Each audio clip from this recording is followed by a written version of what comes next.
Houve um homem enviado por Deus. Mensagem pregada por Leonard Ravenhill. Os céus cerrados estavam abertos. Enfim, o lamento dos séculos. Ó, se fendesse os céus, for ouvido e respondido de forma inusitada.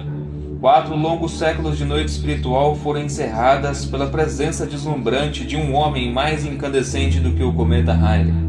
As pessoas que estiveram no templo aquele dia e viram o sumo sacerdote em suas vestes de glória e beleza teriam dificuldade para aceitar esse sujeito excêntrico e barbado, de austeridade crônica e palavras rudes, como um profeta enviado por Deus. Mas Jesus disse a respeito desse homem incomum, imprevisível e radical: em verdade vos digo, entre os nascidos de mulher, ninguém apareceu maior do que João Batista. Mateus capítulo 11, versículo 11. O segredo desse homem surpreendente é fácil de descobrir. Ele tinha um foco único, a glória de Deus, um propósito único de fazer a vontade de Deus, uma mensagem única para anunciar e apresentar o Cristo, o ungido de Deus, o Redentor do mundo. Uma mensagem de justiça. A mensagem de João era a justiça. Ele se sentia angustiado porque as leis de Deus estavam sendo quebradas, seu sábado desonrado, sua casa desolada. Ele não estava atacando um efeito, mas uma causa, o pecado. Ele dizia que o pecado destruía os homens como indivíduos, arruinaria comunidades e quebraria nações. Só a justiça poderia exaltar uma nação ou um povo. João foi bem sucedido, porque qualquer parâmetro de avaliação como profeta socialmente alcançou todas as classes, pois o povo estava farto de injustiça, maldade e opressão. Como labaredas de fogo num prédio em chamas à meia-noite, este profeta gerado no deserto atraía soldados, legiões estrangeiras, o povão e os publicanos. Ele falava uma linguagem que não conheciam, porém compreendiam. Ele falava a verdade, algo que fora perdido naquela época, e hoje também. Já está posto o machado à raiz das árvores. Toda árvore, pois, que não produz bom fruto, é cortada e lançada ao fogo. Mateus 3, versículo 10. João não pregava nenhum evangelho barato. Ele não oferecia ao penitente sorridente um castelo no ar, uma mansão celestial, uma coroa de glória, além de uma estrela na festa das bodas do Cordeiro e um galardão permanente de autoridade sobre 5 cidades, tudo em troca de um simples pedido de desculpas a Deus, mais um ritual de batismo. Hoje se fala muito dos dons do Espírito, e realmente são maravilhosos quanto autênticos. No entanto, ouvimos pouco sobre o fruto do Espírito, a menos ainda sobre produzir frutos dignos de arrependimento. Mateus capítulo 3, versículo 8. Muitos evangelistas modernos, geralmente sujeitos bem populares, ao oferecerem perdão gratuito por ofensas graves contra um Deus santo e justo, prometem demais por um preço muito baixo. Ao falar isso, alguns nos acusam de exigir obras para obter salvação. Bem, se pregar arrependimento é exigir obras, acuse então João Batista, acuse Jesus. Lucas capítulo 5, versículo 32. Acuse Pedro pelo que pregou no dia de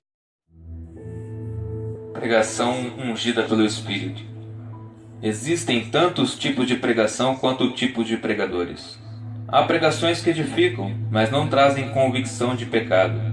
Algumas apelam às emoções, outras ao intelecto.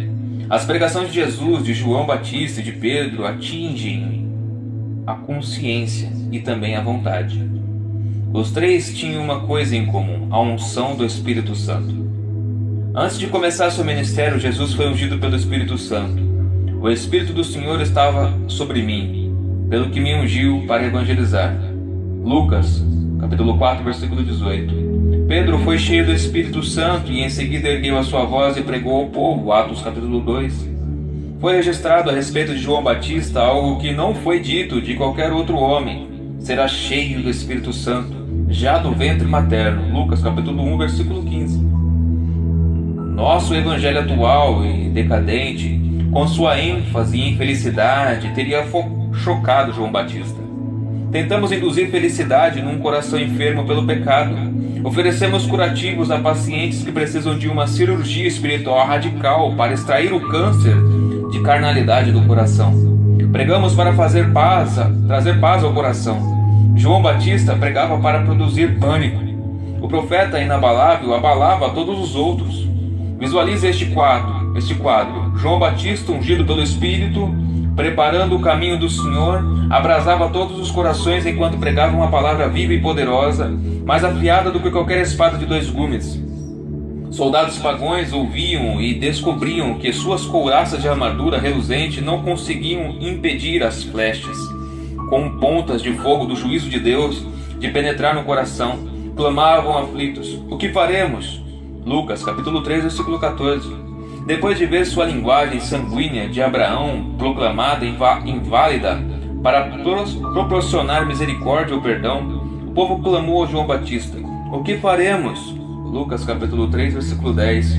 Os ambiciosos e inescrupulosos publicanos também murchavam sob os ataques do pregador e clamavam junto com os demais: o que faremos? Lucas capítulo 3, versículo 12.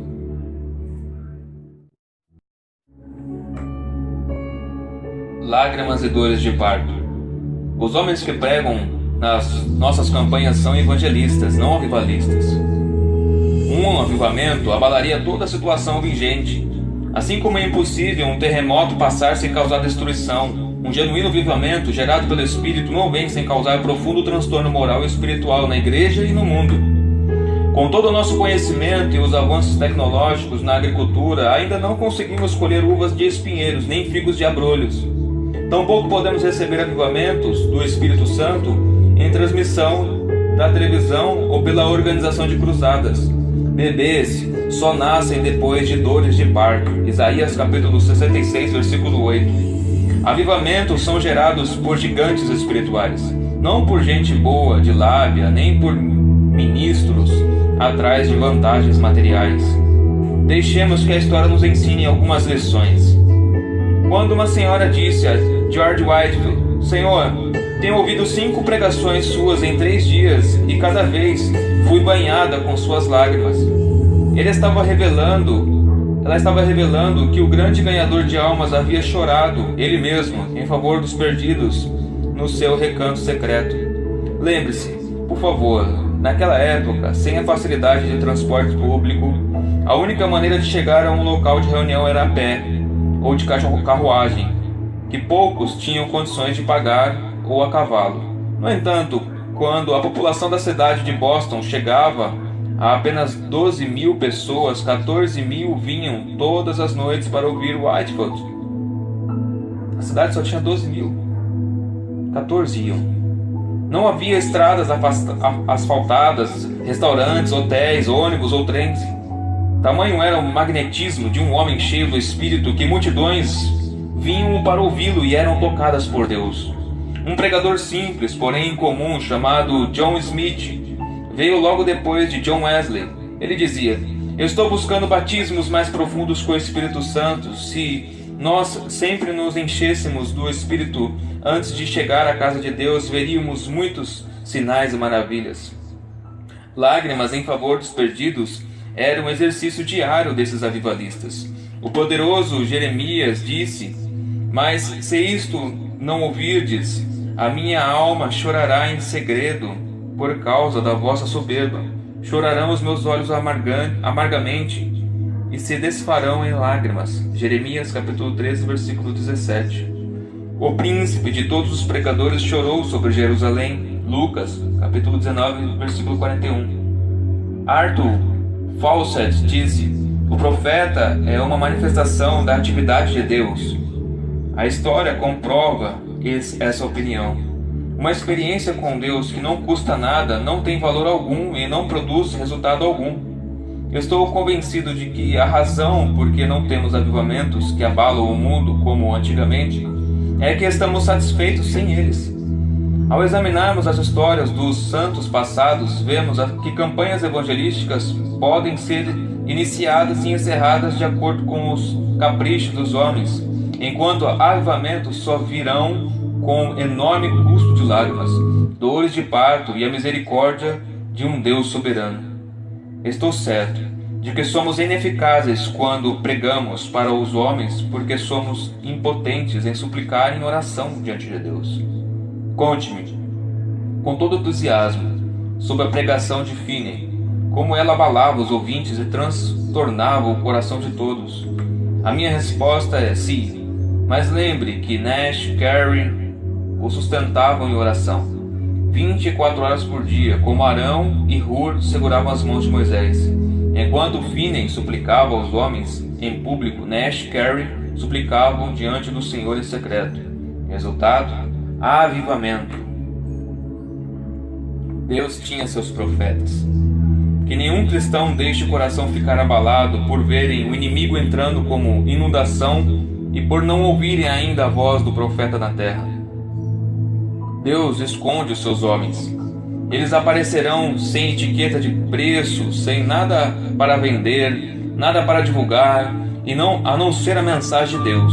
Nada para organizar, nada para promover, a não ser santidade ao Senhor.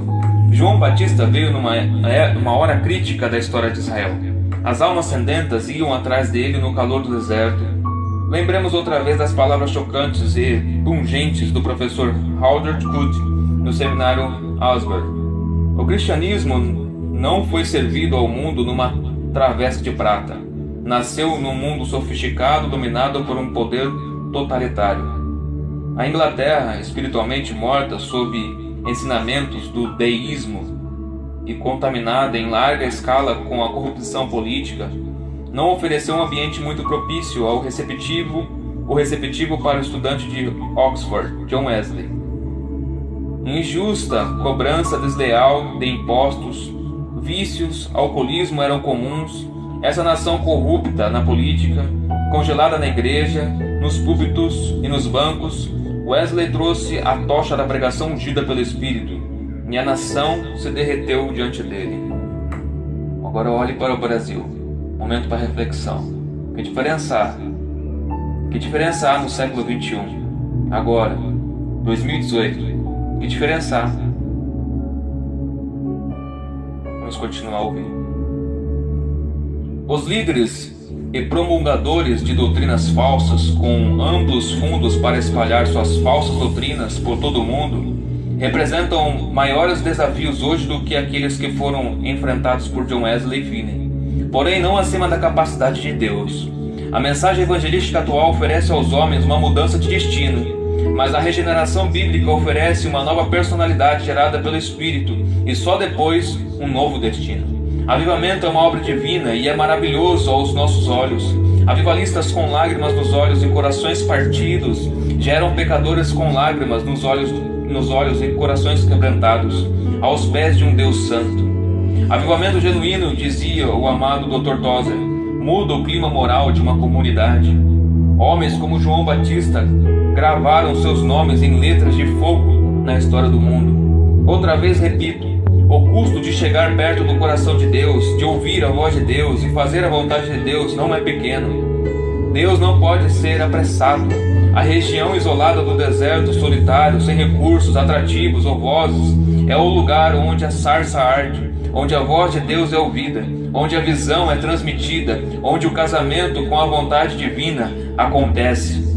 Na escola de oração, do lugar no deserto, homens incendiados na fornalha da revelação e que ambicionam somente a força para fazer a perfeita vontade de Deus, surgirão para abalar nações e libertar o povo. A escola de profetas nunca é muito concorrida. Não existe nenhum currículo pré-determinado. Deus molda o homem de acordo com o momento da história. Um fator simples fica evidente em todos. São homens solitários, homens recolhidos, homens apaixonados, homens poderosos, homens perseguidos. Sabem que precisam sangrar para poder abençoar. Senhor, envia-nos avivalistas. Atualmente, as nações do Ocidente estão quebradas financeira, moral e espiritualmente. Se tivéssemos a metade da espiritualidade que achamos que temos, iríamos à casa de Deus em pano de saco, com um punhado de cinzas para ungir nossas cabeças indignas. Porém, preferimos brincar de igreja. Ainda temos prazer em pregações rasas e oferecemos orações mais rasas ainda. Nosso pano de saco e cinza seriam menos notáveis do que quando Isaías andou despido e descalço, como escravo, por 3 anos como sinal. Jeremias lamentou o pecado do povo. Sua recriminação na iniquidade deles lhe custou um tempo na prisão, no tronco e no fundo de um poço de lama. Mas ele sabia que não valia a pena dizer paz, paz, quando não haveria paz. Só ele sabia como seria o iminente juízo de Deus sobre a nação. Precisou permanecer sozinho por causa da ira de Deus. Jeremias capítulo 15, versículo 17. Que Deus nos dê homens que esperam no Senhor, que ouçam sua voz, que recebam um batismo de poder do alto e a autoridade de entregar a mensagem divina a uma igreja doente e um mundo moribundo. Temos batalhado na carne por tempos demais. Temos interpretado sucesso em termos de ganho material, prédios maiores para as nossas igrejas, multidões maiores para nos ouvir, ofertas maiores como provas do favor divino. Há muito temos pregadores fracos, que Deus nos dê gigantes. Tivemos muitos promotores de vendas, que o Senhor nos dê avivalistas. Temos feito o evangelismo com centenas de truques. Que Deus nos dê nesta hora escuda da história humana, alguns João Batistas para arder e brilhar, alguns homens como Knox que digam: dai-me a Escócia ou a Inglaterra ou o Brasil, senão eu morro.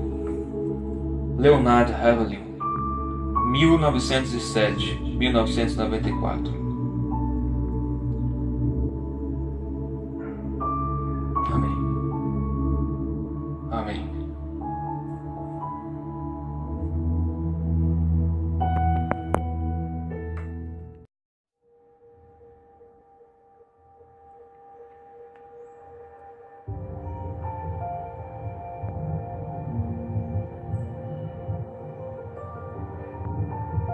Mensagem pregada por Leonard Ravenhill, 1907-1994. Foi um escritor e evangelista britânico que focalizava em assuntos como oração e avivamento. É mais conhecido por desafiar a igreja moderna em seu mais notável livro Por que tarda o pleno avivamento? Colaboração, o arauto de sua vinda. Se você ouviu essa mensagem, se ela tocou seu coração, se a sua visão, o seu coração também compreende dessa forma, que necessitamos de profetas, como diz a mensagem, então que você busque a Deus em oração para que o Brasil encontre homens enviados por Deus, como João Batista, como esses homens, para que haja um avivamento e uma revolução, porque no governo não vai haver, nas outras coisas não vai haver. A solução é Deus vir revisitar a terra. Que o Senhor abençoe. Envie para os seus amigos, irmãos, esta mensagem, para que eles também sejam edificados. Em nome de Jesus. Amém.